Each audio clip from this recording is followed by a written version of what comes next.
This question is very clearly testing verb tense, but it's a different verb tense rule than before. When we look at the verbs in the answer choices, we want to try to determine what properties are changing between the choices. And here it's very obvious to me that the difference is that some of these verbs are singular and others are plural. And I can very quickly categorize which are which. Choice A is a singular verb, B is singular, has is singular, D plural for were.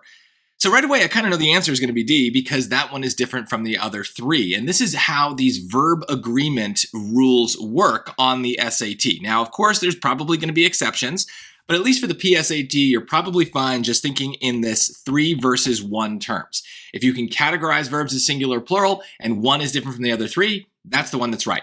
Now, the reason I know that these are singular is singular verbs, this is hard to remember, but singular verbs end in S. Okay, so that's different than what we normally think. We think of plurals as being ending in S in English, but that's for nouns. Verbs are different. And we actually know this because if we put like a simple word like he in front of all of these, we could kind of tell, and he is talking about one person, right? So if I said he is hungry, that sounds good. He was hungry. He has been hungry. He were hungry? No, that sounds bad. They were hungry, right? And they is a plural pronoun, and that's why that one goes with that word.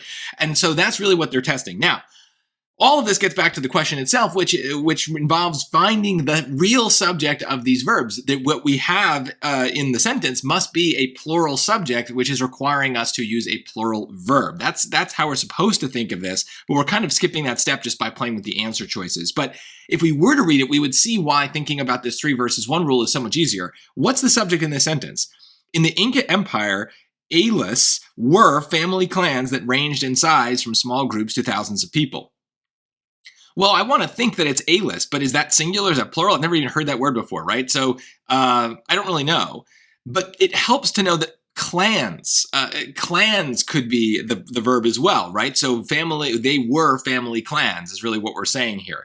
So I really don't know. I think this is kind of mean of them to give you this kind of word beforehand where I don't know if it's singular or plural. Would it be A-lists? Or is it Alu is the word and the S is us adding it? I really don't know, but this is why when we play the SAT grammar game, we really need to know what the rules are before we get into the sentence so that we're not tempted by random answer choices. We can just kind of play with what rules matter for that particular grammar rule, right? So in this case, that 3 versus 1 thing is really, really helping me out.